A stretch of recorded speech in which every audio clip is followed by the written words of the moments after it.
Sempre tive uma família muito religiosa.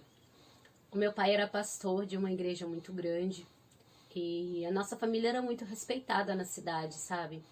Todo mundo, assim, respeitava muito, pedia conselhos ao meu pai.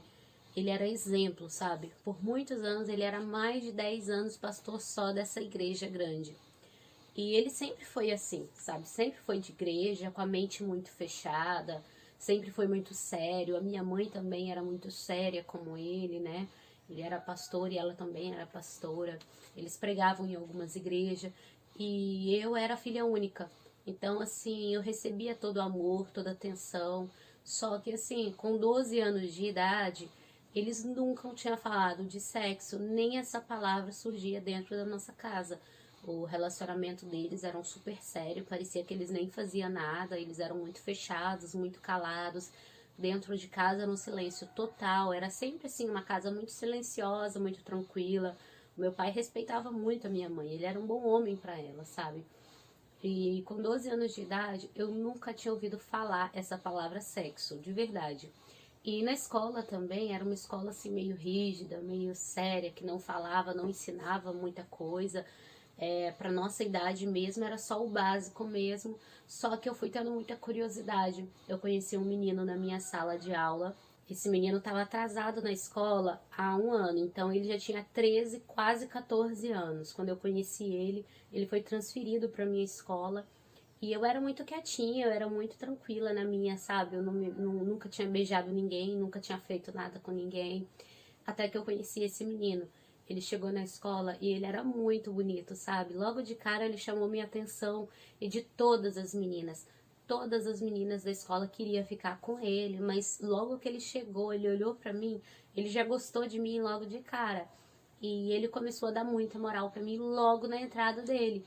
E eu marquei logo nos primeiros dias que ele estava na escola da gente se encontrar no finalzinho da aula, só para dar um beijinho, sabe? Os meus pais me prendiam muito, sabe? Eu não podia sair na porta de casa. Era assim, da escola para casa, da casa para a escola e para a igreja. Só, a gente não fazia nada além disso. E esse rapazinho marcou comigo no finalzinho da aula justamente porque eu não podia sair. Fiquei com ele, dei o primeiro beijo, fiquei encantada, nunca tinha beijado ninguém, eu achei muito maravilhoso. E ele também gostou muito de mim. Só que eu não tinha celular e nem esse rapazinho pra gente se comunicar. Então a gente começou a ficar sempre assim na escola, a gente começou a ficar com frequência. E teve um dia que teve trabalho depois da escola. E por muito milagre a minha mãe deixou eu ir no trabalho da escola, porque ela realmente viu, né? Teve o bilhetinho dizendo que o trabalho era em casa, em grupo.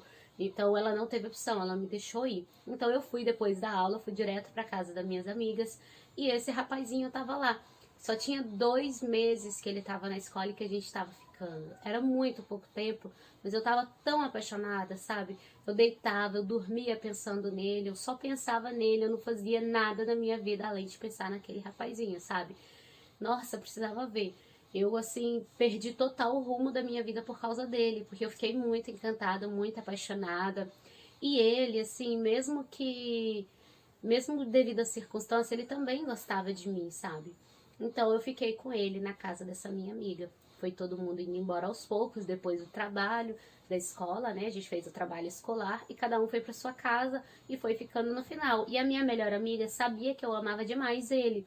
Então a minha amiga ficou vigiando, sabe, pra eu ficar com ele. A minha amiga falou, ó, vou deixar vocês um pouco a sós aqui no meu quarto e vou dar uma saída e vou comprar um sorvete, algumas coisas e volto em 40 minutos. Aí eu falei, tá bom, pode ir. Eu não tinha a intenção de ficar com ele, mas assim, ele foi tão insistente, porque também era a primeira vez dele, que ele falou que tinha muita curiosidade. E ali ele perdeu a virgindade e eu também perdi a virgindade juntos. Foi questão assim de minutos, não foi nada muito demorado, mas não foi tão bom porque eu senti dor, mas também não foi ruim, porque a gente estava apaixonado, a gente nem se preveniu com camisinha, até porque a gente nem sabia nada, a gente tinha muito pouca informação. Então a gente ficou ali pela primeira vez. Como nós dois éramos virgem, a gente pensou que não poderia ter uma gravidez ali pelos dois ser virgem, né? Então foi assim que a gente pensou, que nada ia acontecer. Eu tinha 12 e ele tinha 13, quase 14 anos.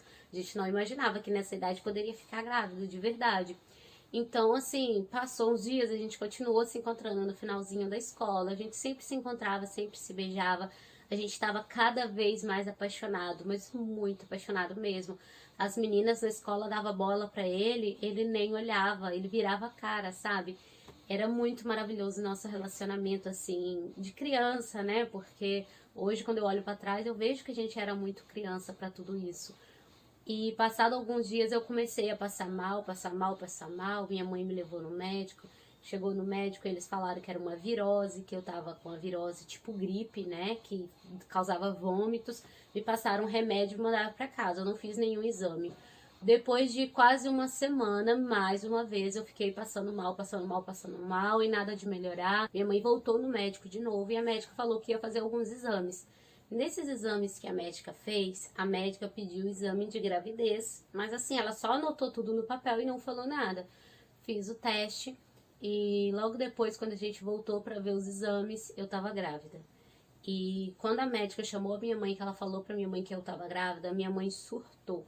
A minha mãe sempre foi uma mãe muito tranquila, muito, sabe, muito calma. E ela surtou num nível que, assim, que foi terrível. Me assustou demais, sabe? Ela começou a gritar e me pegou e me levou pra casa e começou a me bater. Ela me batia na minha cara, batia no meu, puxava meu cabelo, ela me batia demais. E falava, você tá maluca, como você pode fazer isso? Você tá doida. E ela, assim, surtou total comigo. Quando meu pai chegou, eu tava, assim, toda vermelha, né? Que ela me bateu muito. E ela falou tudo pro meu pai. O meu pai, ele me olhou, assim, com uma cara que eu nunca tinha visto. Com ódio de mim, sabe? Ele só virou e falou assim, você envergonhou a nossa família. Como você pode fazer isso? A gente sempre te deu amor. A gente sempre te deu tudo. Você tem tudo em casa. Você nunca pôde reclamar de nada na sua vida. Como você foi capaz disso? Eu não tô acreditando que você fez isso. E o meu pai começou a falar. E ele tava muito sério. E aquilo me deu mais medo do que a minha mãe surtando, sabe? A minha mãe me bater me causou menos medo do que o meu pai. E os dois foram conversar e me deixaram sozinha. Quando eles voltaram, eles falaram pra mim assim que eu ia ter o filho, que eu não ia abortar, só que eu não ia ficar com meu filho, que a consequência daquele pecado ia ser conviver sem aquela criança, que eu ia ter o bebê e eu ia ter que dar para adoção, eu ia ter que dar para alguém. E na hora aquilo me assustou. Só que eu também não tinha pego amor pelo bebê, porque eu tinha acabado de descobrir. Tinha um dia, foi no mesmo dia que eu descobri a gravidez, foi quando eles me falaram tudo isso.